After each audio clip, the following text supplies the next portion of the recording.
어느 교회 한 목사님이 설교 중에 성도들에게 이런 질문을 던졌다고 합니다. 여러분 가운데 미워하는 사람이 한 명도 없는 분은 손 한번 들어보세요 라고 이렇게 질문을 했다고 해요.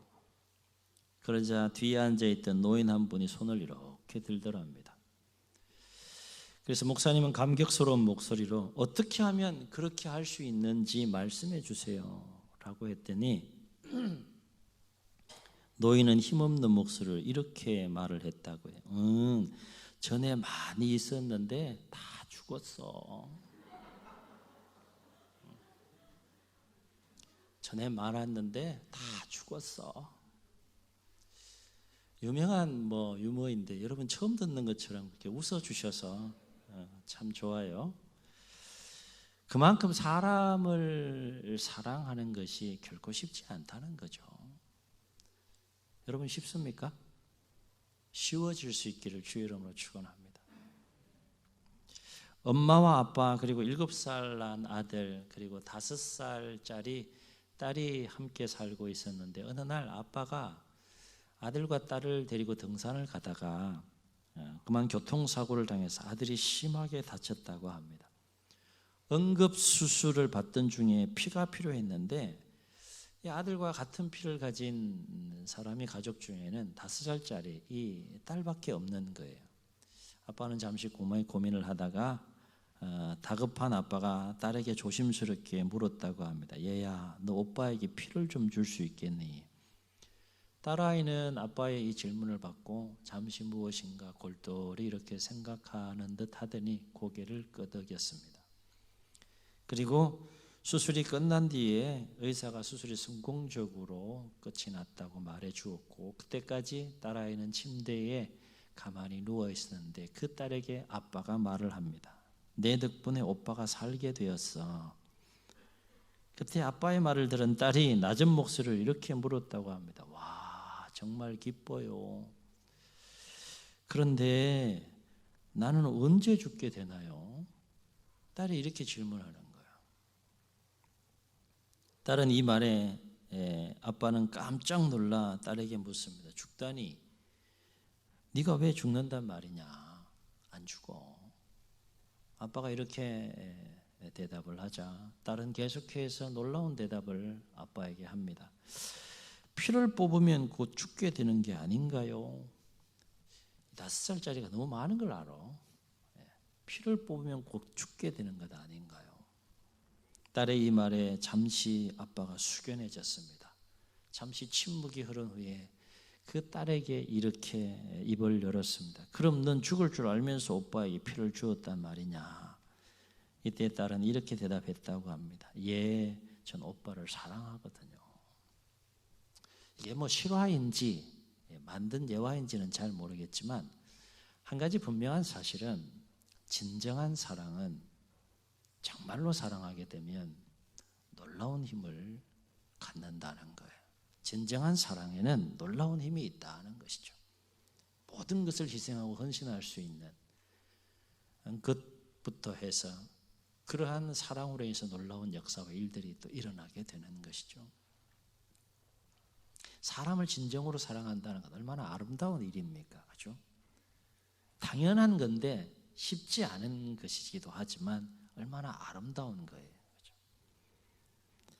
사랑하는 성도 여러분, 사람을 어느 정도까지 사랑할 수 있을까요? 여러분은 사람을 어느 정도까지 사랑할 수 있을 것 같습니까? 오늘 말씀은 예수님께서 산상수훈 중에 말씀하신 내용 중에 한 부분이고 누가복음에서는 평지설교로 소개가 되고 있는데 동일한 내용과 또 몇 가지 말씀을 더 추가해서 누가복음에서는 오늘 본문에 나와 있는 말씀을 포함해서 누가복음 6장 26절에서 27절에서 36절에서 동일하게 말씀하신 내용이기도 합니다. 참고로 산상수훈이 되었던 평지설교가 되었던 간에 예수님께서 하신 이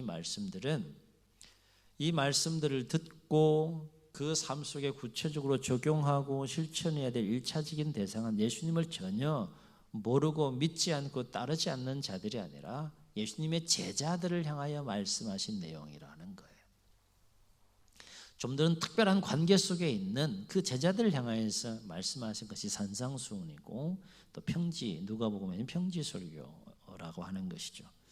그래서 산상수훈이 시작되는 마태복음 5장 1절을 보게 되면 어떻게 시작하면 이렇게 시작합니다. 예수께서 무리를 보시고 산에 올라가 앉으시니 제자들이 나온지라. 12제자를 포함해서 많은 제자들이 있었던 것이죠. 그들을 향하여 말씀하셨다는 겁니다. 누가복음 평지설교가 시작되는 6장 20절을 보게 되면 이렇게 시작을 해요. 예수께서 눈을 들어 제자들을 보시고 이르시되 라는 말씀으로 시작하시는 것을 보게 됩니다. 그래서 산상수훈과 평지설교를 보게 되면 예수님은 제자들에게 예수님을 믿지 않고 따르지 않는 자들과는 다른 차원의 삶을, 보다 높은 차원의 삶을 살 것에 대하여서 말씀하시고 강권하시는 모습을 우리가 말씀을 통해서 보게 되는 것이죠. 오늘 말씀도 이런 맥락에서 예수님은 제자들에게 그동안 제자들이 이웃사랑과 관련된 말씀과 관련해서 알고 있는 또 그 말씀대로 삶을 살아왔던 것과는 전혀 다른, 전혀 새로운 차원의 이웃사랑과 관련된 말씀을 예수님께서 하시는데 뭐라고 말씀하셨는가 하면 43절로 44절에서 이렇게 말씀하세요. 또 내 이웃을 사랑하고 내 원수를 미워하라 하였다는 것을 너희가 들었으나 지금까지는 그렇게 알고 있었고 그렇게 살아왔으나 이런 말입니다. 그러나 그 다음 주목해 보세요. 나는이 누구예요? 예수님이죠. 나는 너희에게 이르노니 너희 원수를 어떻게 하며? 사랑하며 너희를 핍박하는 자를 위하여 기도하라 라고 그렇게 말씀하세요. 이 말씀은 레위기 19장 18절의 말씀을 인용하면서 구약적인 차원에서 이웃사랑의 한계를 지적하신 말씀인데, 이를테면 그동안에는 너희가 이웃을 사랑하고 너희가 사랑하는 사람들을 사랑하고 너희를 미워하고 너희를 핍박하고 박해하는 원수들은 미워하는 것이 합당한 삶이라고 여기며 삶을 살아왔다라고 하는 것이죠. 그것이 진리이고 그렇게 사는 것이 마땅한 삶이라고 여기면서 지금까지 삶을 살아왔다. 그러나 이제는 어떻게 하라는 겁니까? 구약적인 이웃사랑의 한계를 넘어서 너희가 사랑하는 사람을 사랑하는 것은 물론이거니와 누구까지 사랑하라는 거예요? 너희를 미워하고 증오하고 상처와 아픔을 주고 핍박하고 그런 원수라고 여기는 사람까지도 사랑하고 그들을 위해서도 기도할 수 있어야 한다라고 하는 것이 예수님께서 지금 제자들에게 말씀하시는 내용이고 그들에게 요청하시는 삶이다라고 하는 것입니다. 여러분 한번 여쭤볼게요. 이 말씀 여러분 들을 때 마음이 편합니까? 기뻐요? 네? 여러분 원수를 사랑하셔야 됩니다. 정말 여러분이 미워하는 사람을 기도하셔야 됩니다. 이렇게 제가 지금 여러분에게 예수님의 말씀에 근거해서 말씀드리면 막 마음이 기쁩니까? 막 즐겁습니까? 막 은혜가 됩니까?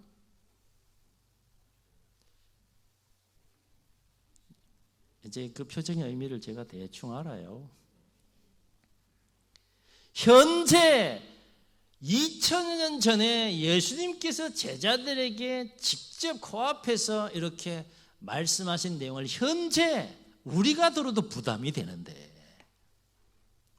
우리가 들어도 마음이 무거운데, 우리가 들어도 쉽게 소화할 수 없는 말씀인데 제자들이 직접 예수님을 통해서 그 말씀을 들었다고 생각해 보세요.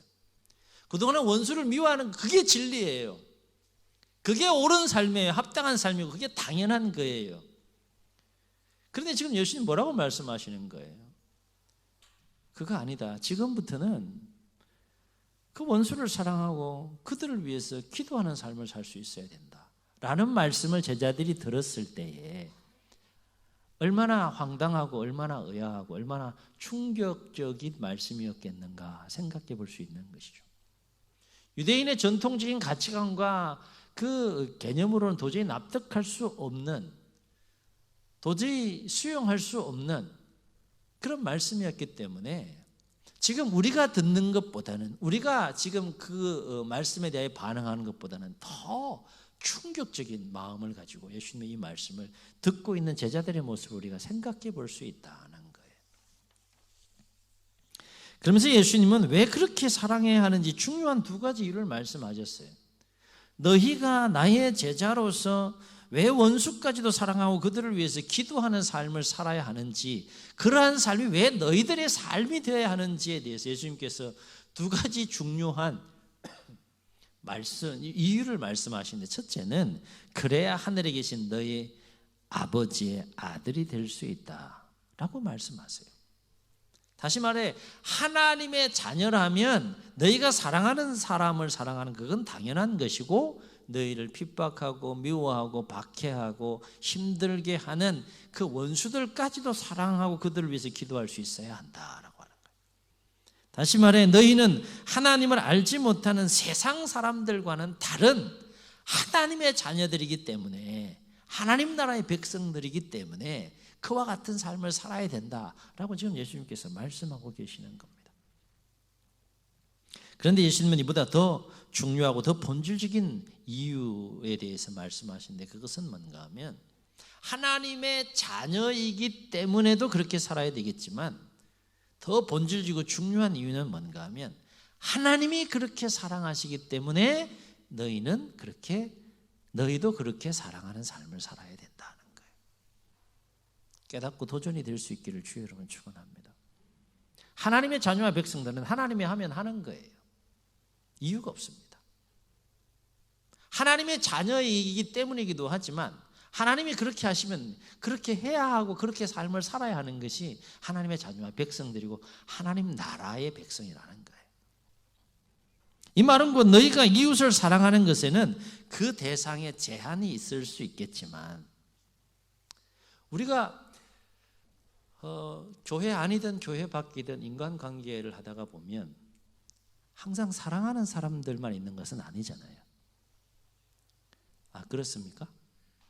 할렐루야. 때로는 원수도 있고 왼수도 있잖아. 없기를 주의 이름으로 축원합니다. 원수가 더 세요, 왼수가 더 세요? 모르겠어요. 하여튼 삶을 살다가 보면 뭐 그런 관계가 안 생기면 좋겠지만, 교회 안이든 교회 밖이든 원수와 왼수가 생길 수 있단 말이에요. 연약하기 때문에 그렇게 사랑의 대상에 우리는 제한을 둘 수 있을지 모르겠지만, 하나님은 사랑의 대상에 있어서 제한이 없다는 거예요. 예수님은 이러한 하나님의 사랑과 관련해서 얼마나 쉽게 제자들에게 설명해 주셨는지 여러분 이해가 안 되면 꼭 말씀하세요.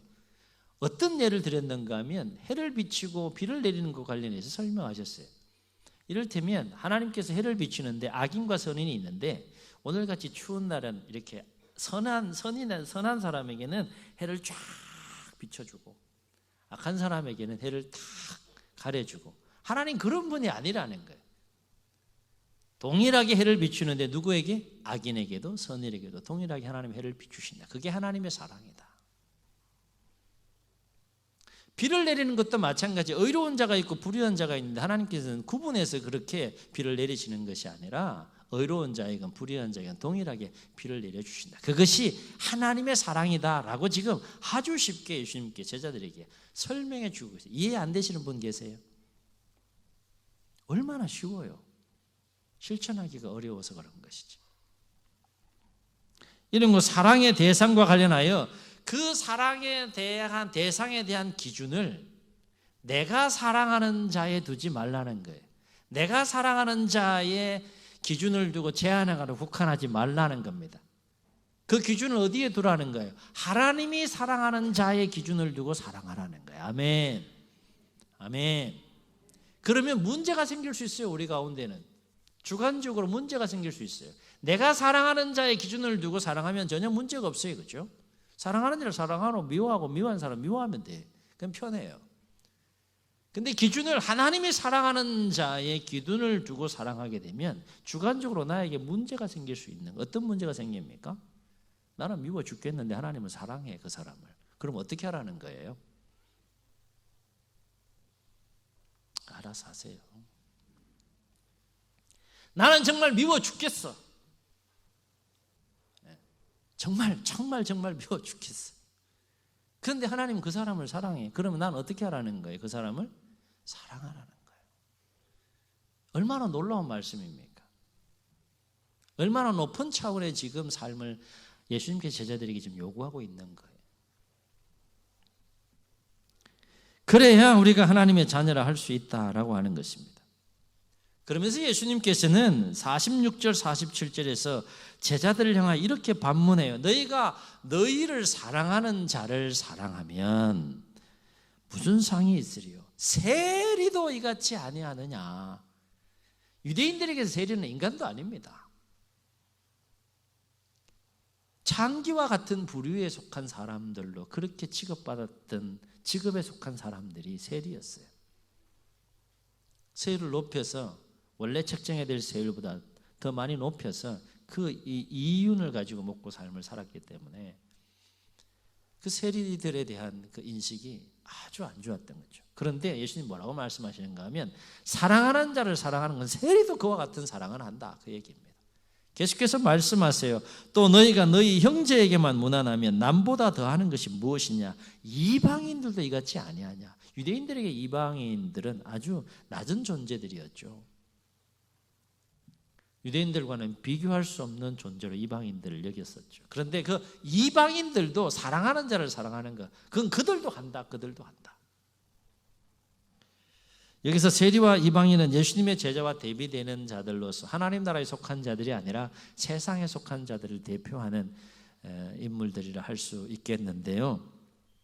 그러한 세리와 이방인들도 사랑하는 자를 사랑하거나 하물며 하나님 나라에 속한 하나님의 자녀와 백성인 너희들은 그 세리와 이방인들보다는 더 높은 차원의 삶과 사랑을 할 수 있어야 되지 않겠느냐라고 하는 것입니다. 여러분, 교회 우리에게 적용해 보게 되면 세상 사람들의 생각과 표현을 빌린다면 교회 다니는 사람이나 교회 다니지 않는 그들이나 전혀 삶이 다른 것이 없다 그러면 뭐라고 생각하겠느냐 하는 거예요. 하나님의 자녀라고 당당하게 얘기할 수 있겠느냐? 하나님의 백성이라고 당당하게 얘기할 수 있겠느냐? 그러면서 예수님은 이웃사랑과 관련해 48절에서 결론적으로 이렇게 명령합니다. 그러므로 이제 결론을 내리시는 거죠. 하늘에 계신 너희 아버지의 온전하심 같이 한번 따라해 보시겠습니다. 너희도 온전하라. 얼마나 놀라운 말씀인가 하면 우리의 삶의 기준과 우리의 삶의 모델이 누구여야 한다는 겁니까? 네? 여러분, 이 말씀이 보통 말씀이 아니에요. 가만히 생각해 보세요. 우리의 삶의 기준과 우리의 삶의 모델이 누구여야 한다는 거예요. 하나님처럼 살아야 된다는 거예요. 하나님처럼. 제자들은 계속해서 마음에 부담이 옵니다. 어떤 훌륭한 성인을 모델로 삶을 사는 것이 아니라 하나님께서 온전하게 모든 사람을 제한 없이 사랑하는 것처럼 너희도 온전하라. 예수님이 그렇게 지금 말씀하고 계시는 거예요. 그게 하나님 나라의 백성이고 하나님 나라의 자녀된 자의 삶이다. 달라야 된다는 거죠. 무슨 말씀입니까? 하나님께서 대상에 제한 없이 사람을 사랑하듯이 너희도 대상에 제한을 두지 말고 사람을 사랑해라. 아마 말씀을 듣는 이 순간에도 그런 마음이 올 거예요. 그래도 미워. 그래도 싫은 걸 그게 솔직하게 오는 마음들이 있을 거예요. 그 마음을 한번 극복해 보라는 거예요.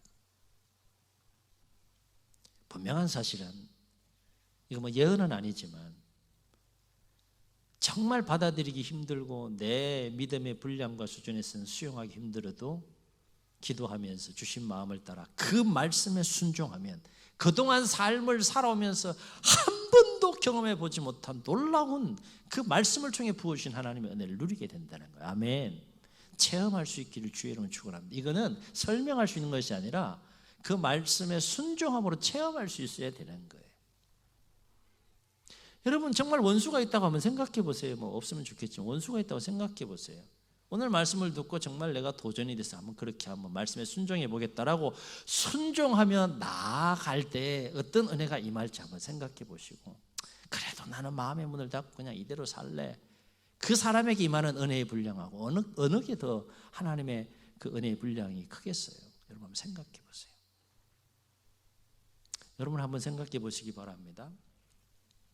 정말로 내 마음속에 원수같이 여기는 사람이 있는데 말씀에 순종해서 정말로 그 사람을 사랑하는 마음이 내 안에 회복되고 충만해진다 그러면 여러분 삶 가운데 어떤 일이 일어나겠습니까? 우리 공동체가 정말로 서로에 대해서 좀 힘겨워하는 그런 관계들이 설령 있다고 할지라도 오늘 말씀을 듣고 예수님 말씀에 순종해서 마음의 문을 열고 원수까지도 사랑할 수 있는 마음을 갖게 된다면 우리 공동체 안에 어떤 일이 일어나겠습니까? 아름다운 상상을 할 수 있는 거 아니겠어요? 그죠? 사랑하는 성도 여러분, 우리 교회사적으로 보면 우리는 지나온 50년의 신인의 역사를 하나님 은혜 가운데 잘 마무리하고 이제 새로운 신인의 역사를 향하여 나아가고 있습니다.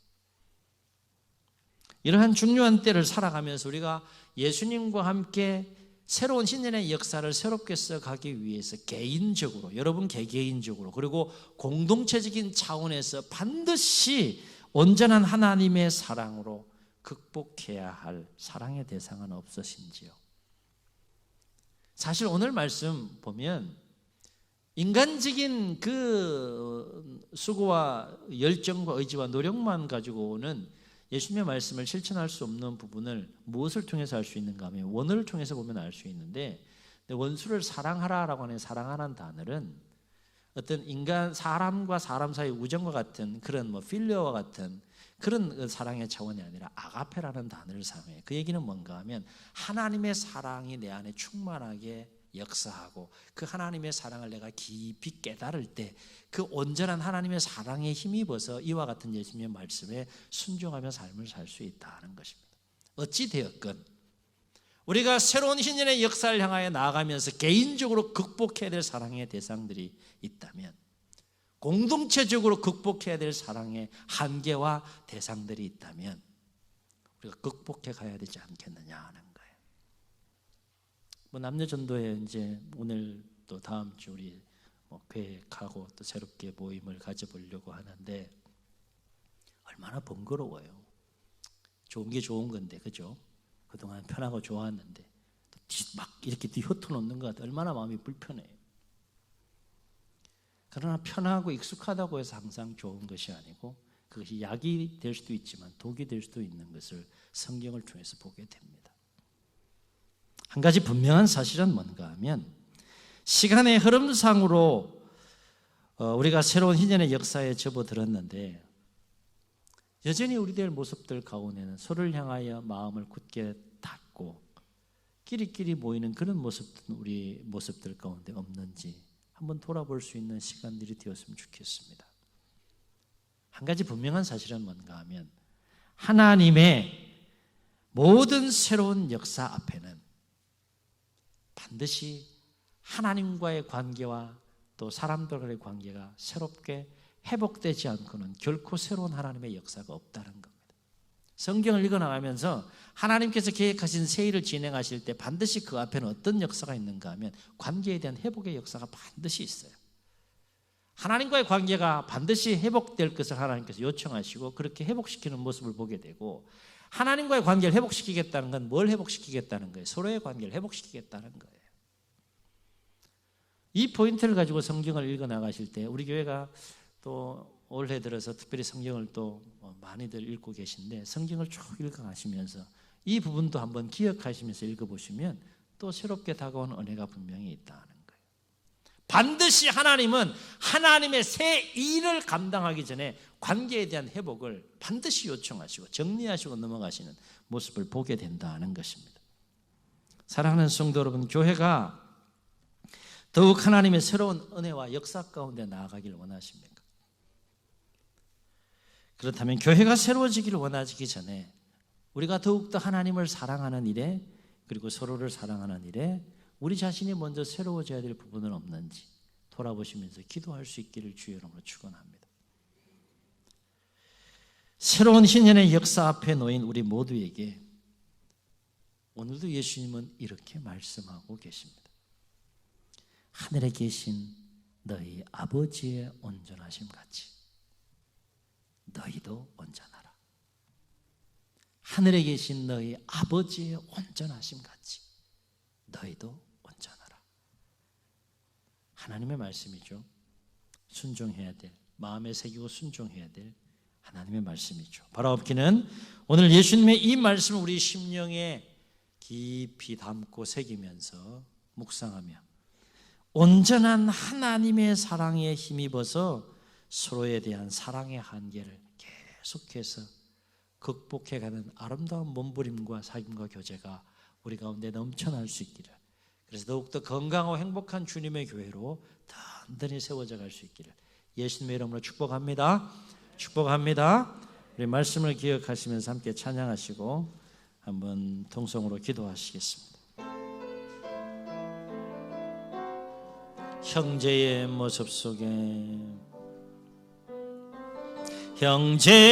모습 속에 보이는 하나님 형상 아름다워라. 존귀한 주의 자녀 됐으니 사랑하면서 자매의 모습 속에 보이는 자매의 모습 속에 보이는 하나님 형상 아름다워라. 존귀한 주의 자녀 됐으니 사랑하며 섬기리. 우리의 모임 중에 임하신 하나님 영광 아름다워라. 존귀한 왕이 여기 계시니 사랑하며 섬기리. 사랑하며 섬기리. 사랑하면서 한 번 더 기도하는 마음으로 사랑하며 섬기리. 사랑하며 섬기리.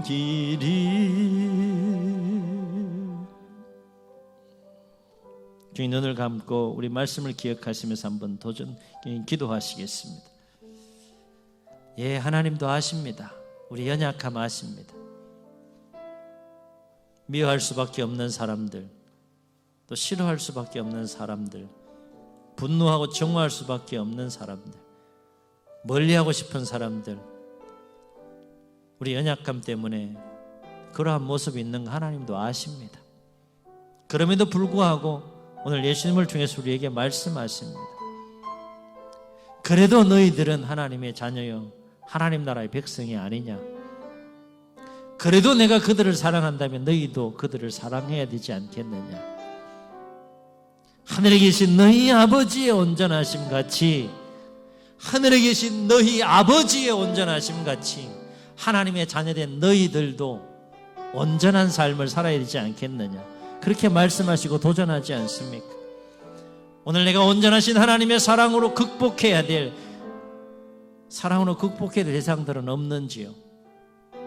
기도하시는 가운데 주님이 주시는 마음과 말씀 붙잡고 온전한 하나님의 사랑에 힘입어 사랑의 지경을 넓혀갈 수 있는 여러분의 삶이 되길 소원하고 아름다운 우리 공동체가 될 수 있도록 그렇게 힘을 달라고, 그렇게 역사해 갈 수 있도록 은혜 부어 달라고 우리 말씀을 기억하시며 주님 세 번 부르시고 함께 기도합니다. 주여.